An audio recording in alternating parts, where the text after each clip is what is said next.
Hello. Um, hey, welcome to History Chats. I will admit I was just getting ready here and I forgot to put the starting soon thing, so that's right. We'll just jump right in. Hey, welcome to History Chats this afternoon. Here we go. Hey. Oh, wait, hold on. I'm way ahead of myself. Let's try that again. As I said, I was doing a last minute change here. There we go. That's the start of the PowerPoint presentation. Welcome to History Chats. We are doing a program today talking about the life of Jerry Viste, or Gerald Viste, who is last month turned 100 years old, and longtime resident and, you know, influential and very generous. The Vistes have been really impactful in the community here, living in Marathon County, living in Wausau, and makes for a really great story.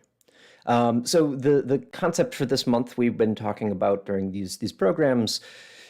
Originally, it was going to be sort of general historical preservation, but we kind of run out of preservation topics. Not necessarily completely, but we wanted to do some things, and then it kind of morphed away from that. But still, I thought it was a good opportunity, even though I'm not saying that Jerry is, historic preservation necessarily, but he is one of the people who is probably very responsible, as we'll see. We'll talk about this as we go.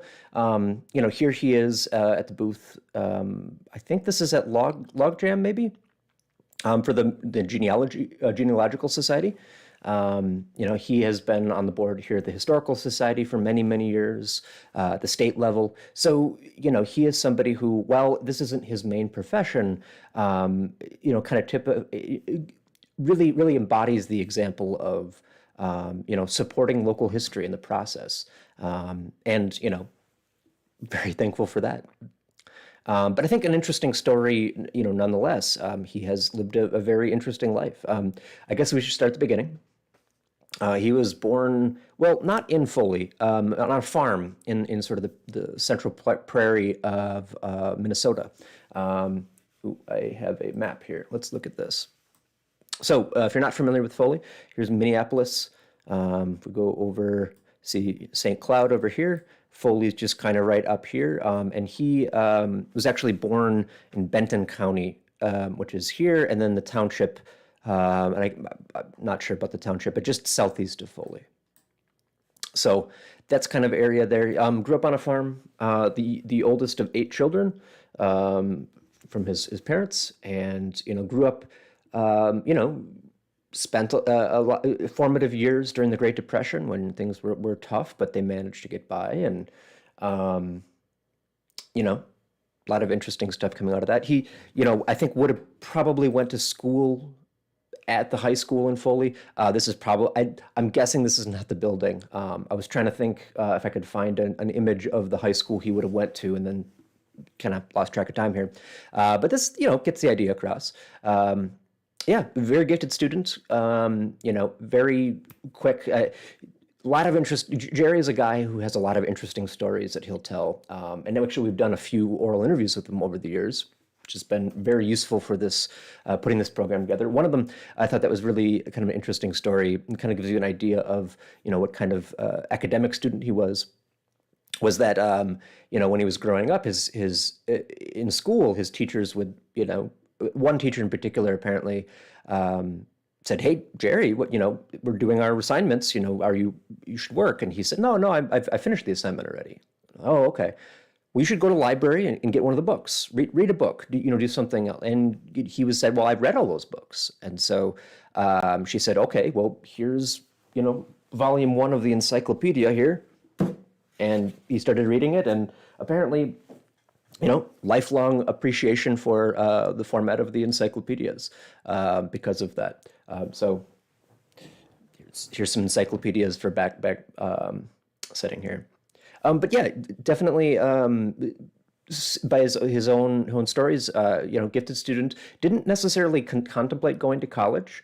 Education was great. He got to, played cello in the orchestra, and he remembered how, the proximity between where he grew up and not too far of a journey to get to the well, actually, scrolling here, it probably was quite far, but not too far from Minneapolis.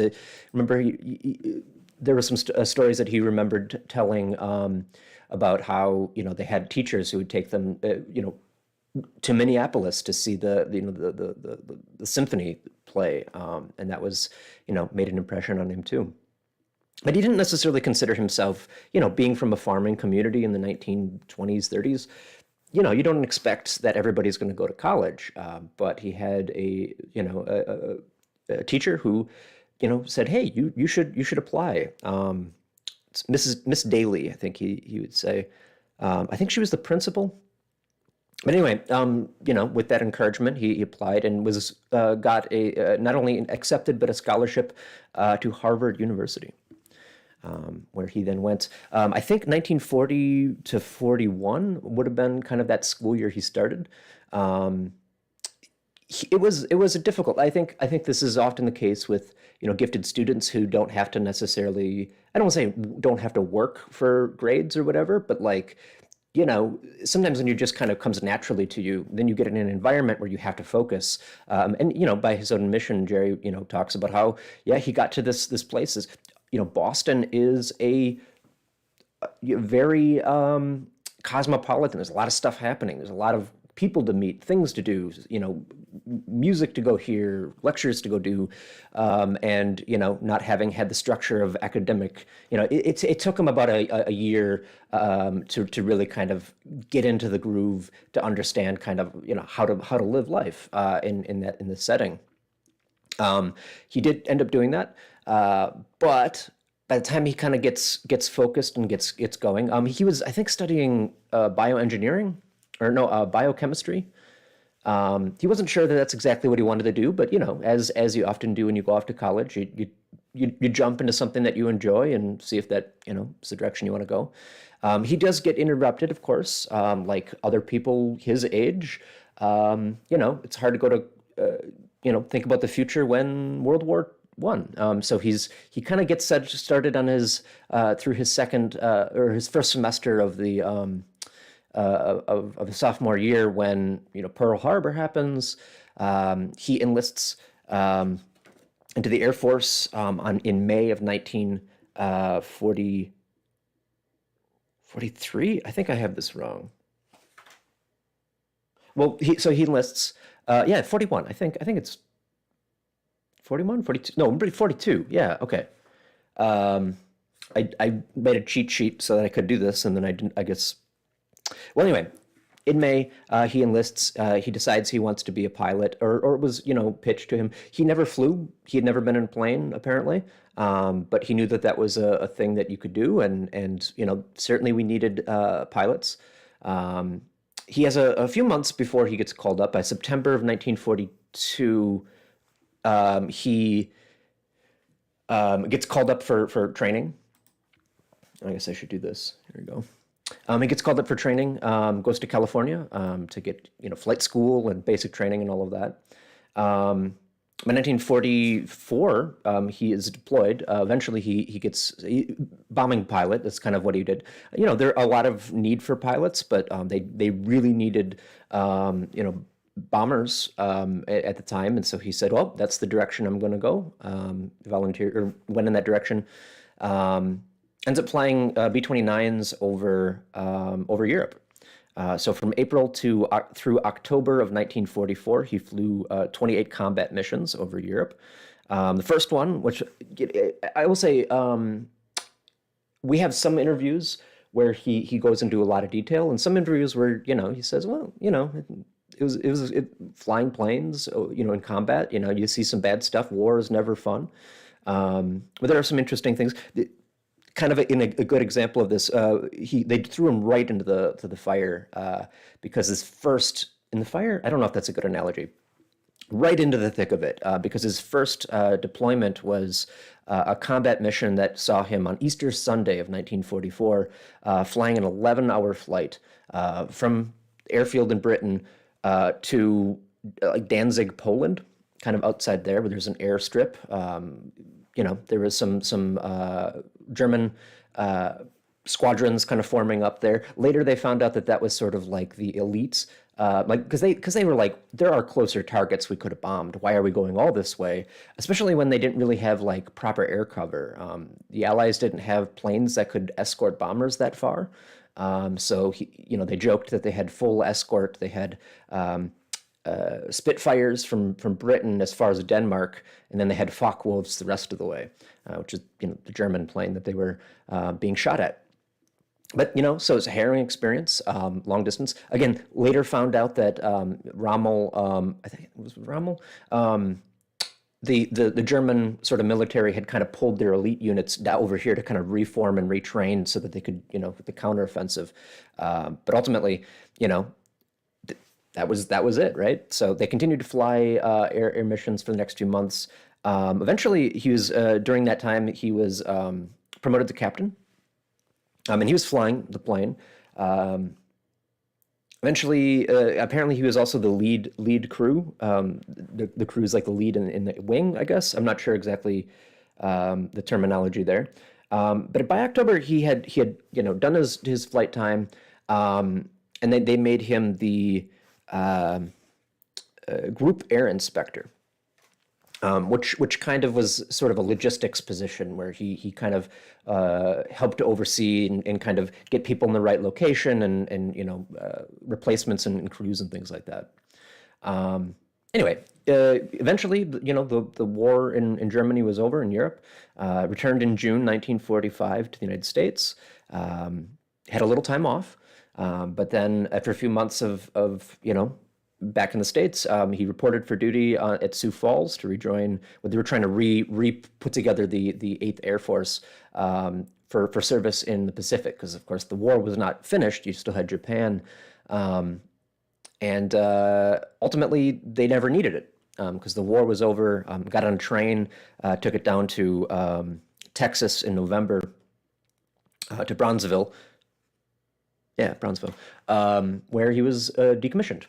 And, they had some, people approached him about maybe sticking in, maybe, continue on. And he said, no, I'm good. Went back to school, kind of saw that as an opportunity. And so he went back to Harvard.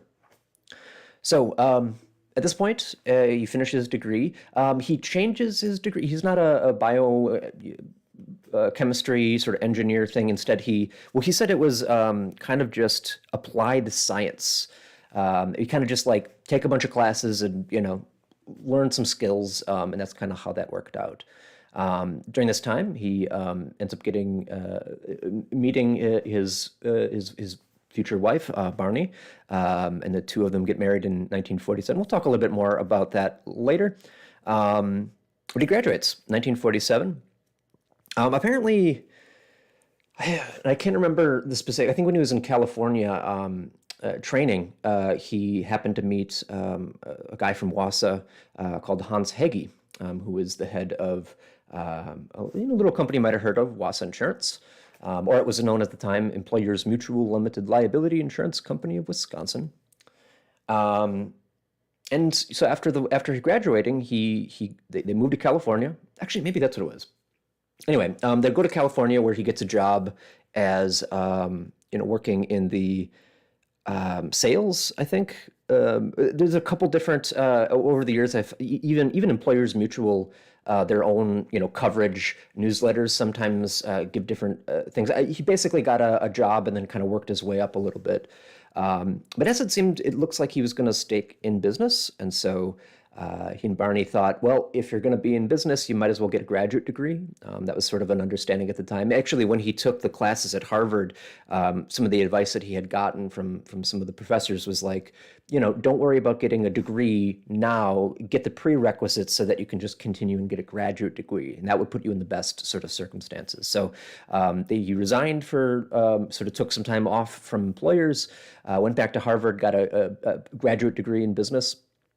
And then in 1954, he gets a job, back with employers, and he comes. In this point, that he moves the family to Wausau, where he becomes the director of research. Yeah.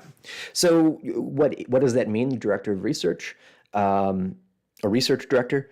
In his own words, looking back, he said it's kind of just a term, a euphemism for doing different things within system work, office planning, industrial engineering, that kind of thing.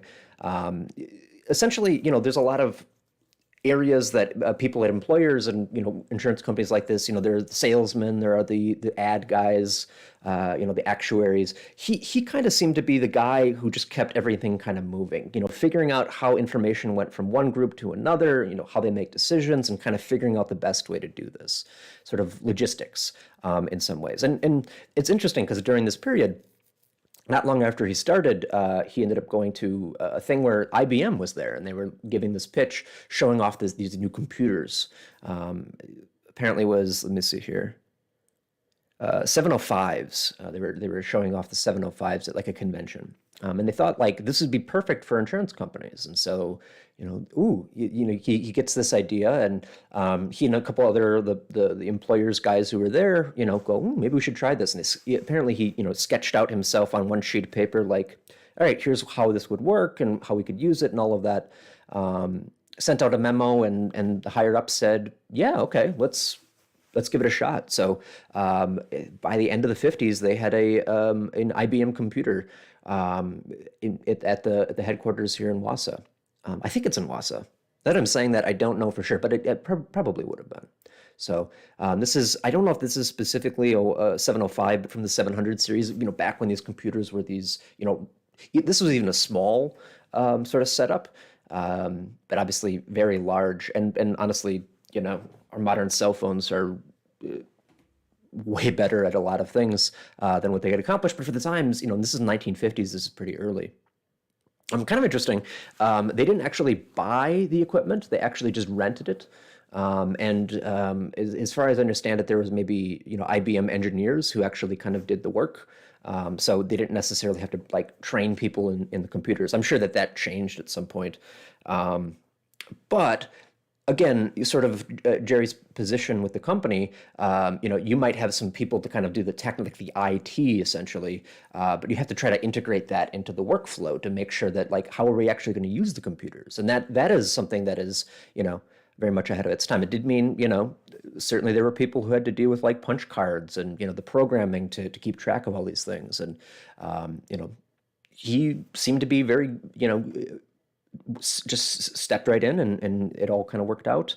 Very good at, I'm sure that's very simplifying a long process, managing a lot of people and sort of the transition. But it seems to, obviously we use computers now. It's certainly a good movement. And there's lots of other examples here of Jerry's career that we won't get too down into the weeds with that. But certainly, his capacity for project management and kind of seeing a vision for how things could work better did well. And he continues to be, obviously computers continue to be a thing going forward. At the company, he works his way up from the director of research in the 1960s, becomes vice president on the company for research. And then, over the course of the 60s and 70s, sort of exactly what areas that he was in charge of kind of shift around, home office system and processing services, senior vice president in 1970, senior VP for systems and services. I think this is sort of like restructuring. 1978, he is elected to the board of directors, and in the 1980s, he becomes the president and the chief operating officer. I should say 1980s. It's 1981. He's there for about 4 years. In 1985, he retires. Now, part of the reason for this is, and Jerry certainly has an interesting perspective on the transition from employers, or at this point in 1980s, or Wausau Insurance. Wausau Insurance, back in the 60s, had expanded, beyond sort of the bread and butter. And there's reasons for this, both geographically. He said that one of the ways that, if they had just stuck to, the Midwest, and kind of doing that, not trying to get out to, the coasts and sort of all these other areas. They probably could have done, been a stronger company. But, when somebody does, you're covering a company that does work over there, well, it makes sense to have, a California branch and, that sort of thing on the West Coast and East Coast and all over the place. And then they also started getting things like in 1965, they get into, life insurance. And so ultimately, it extends the company into some areas that they really wasn't their bread and butter. It really wasn't their area that they knew what they were doing. And that left it vulnerable. And by the 1980s, the company was kind of in trouble. It wasn't their area. And so in 1985, I think like 2 or 3 months after, I don't know when it was announced, but later in 1985, after his retirement, Nationwide is going to step in and take ownership of the company, purchase it, and run Wassa Insurance from there. When a new company takes over, I don't know if Jerry was, looking to retire. It kind of sounds like, hey, they came and they wanted their own people kind of to part of that transition. So he saw as an opportunity to retire. And so, but it's interesting because, when you retire, he was asked, or he and Barney, his wife, were asked, hey, you're retired. Are you gonna go down south, get away from the snow and everything? And he said, no. We're just changing jobs. And they stayed in Wassa. And, from this point forward, I mean, not to say that they weren't involved in other things before, but they certainly, expands. Let's talk about Barney for a second. Marion Viste, or went by Barney, they had met at Harvard back in 1946. They were at a lecture together, and it became, friendly. Apparently, they went out and, in sort of group settings. And one time, Jerry recounts how he couldn't quite remember why, but her family was in the area in Boston, and her mother couldn't make it to a Boston Philharmonic or symphony orchestra. I'm not sure what the specific group was, but a concert. And they said, hey, Jerry, you want to come along? And one thing led to another, and they got engaged. And in June 1947, they got married. And in the next 3 years, as they're sort of figuring out what their future is going to be, eventually they, moved to Wassa in 1954. Buy one of the, big historic home in town. Move in the three kids that they had, and yeah, while Jerry is off. Or not off. It doesn't mean to say that he was just doing it, but of course during his professional life at Employers Mutual, Barney gets involved in the community in a big way, and between the two of them, I mean, here's the thing. It's really hard to just. This is Jerry's sort of community service and experience here. One of the oral histories we did, he said, here, let me get you this. And, there's just a laundry list of many of the companies that you might expect, and organizations throughout the area. And he and the Vistes, the two of them collectively, had a big impact on, a lot of different areas within the community. There are things on here that are education focused.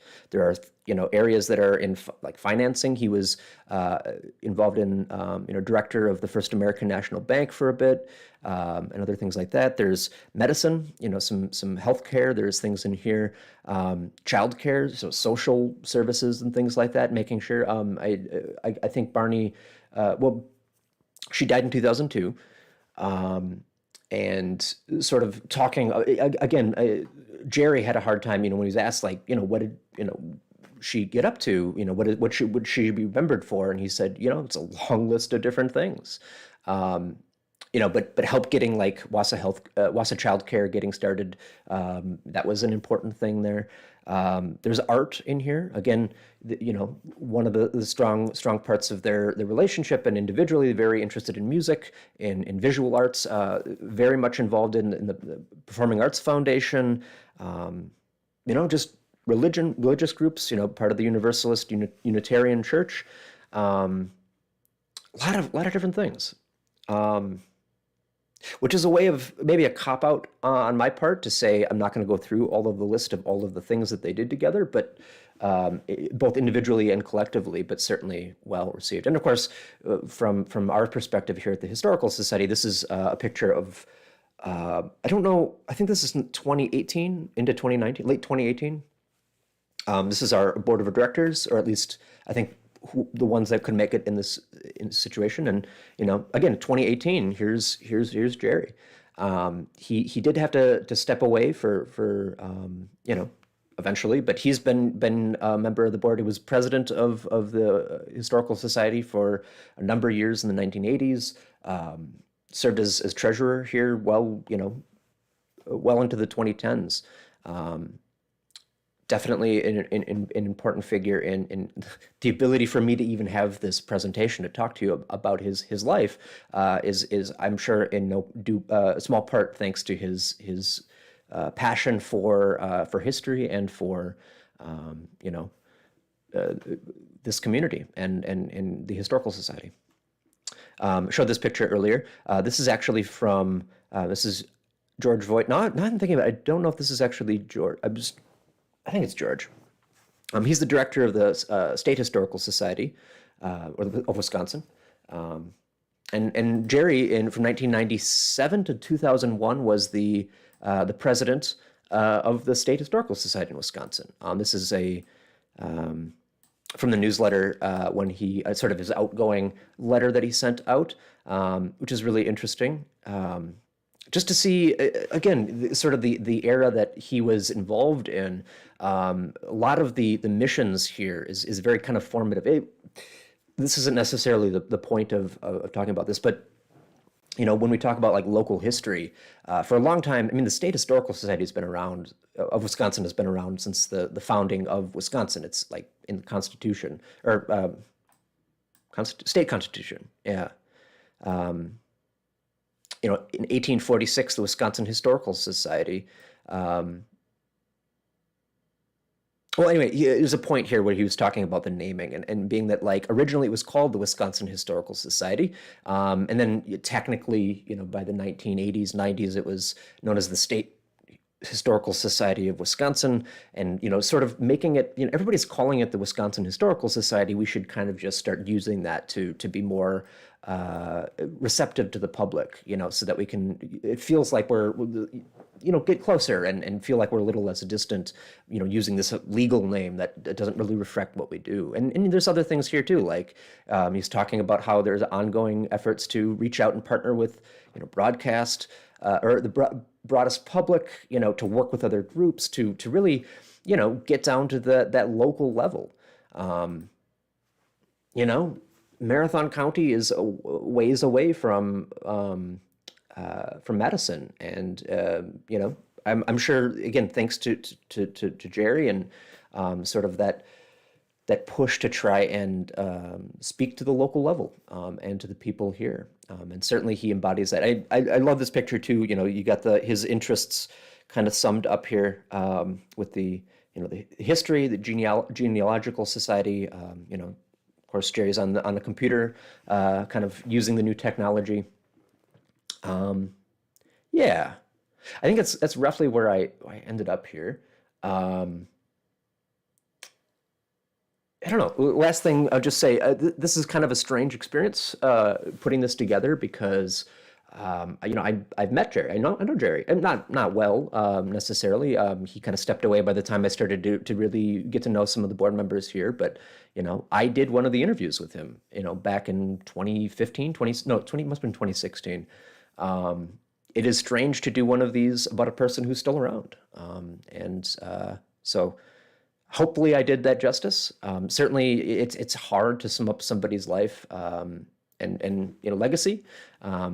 But as I hopefully got the idea across, certainly very thankful for the both the life that he lived here and the decision to stick around after retirement, and to share his enthusiasm and his talents with the community. All right, let's see. Did I do next week? just transition here. Gary Gisselman will be back, and we'll do sort of again, kind of a tour, virtual walking tour. I'm not entirely sure where we're going to go, so it'll be maybe give you a little bit more of a taste of what's coming as we get closer to it. But we'll just take a walking tour and do it virtually. No actual walking needed. Although, the weather that we're having now has been kind of nice, so maybe that wouldn't be the worst thing to get out. Hopefully you're enjoying that and all that.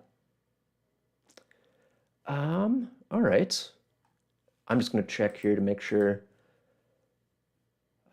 Usually I try to pull up while I'm getting ready the live stream so I can see if anybody's yelling at me saying, hey, we can't hear you, or whatever, but seems like it's going all right.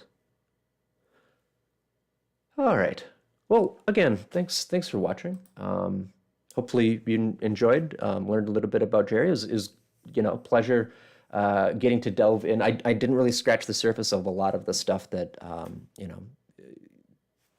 in the histories and in the oral histories and the things, but and I also realized I probably could have even gotten talked to Jerry about this. It kind of occurred to me yesterday. I was like, oh, I probably could. I could, again, there's somebody who's actually alive in the area, and I could have just talked to him. But still, hopefully there's enough there to be interesting.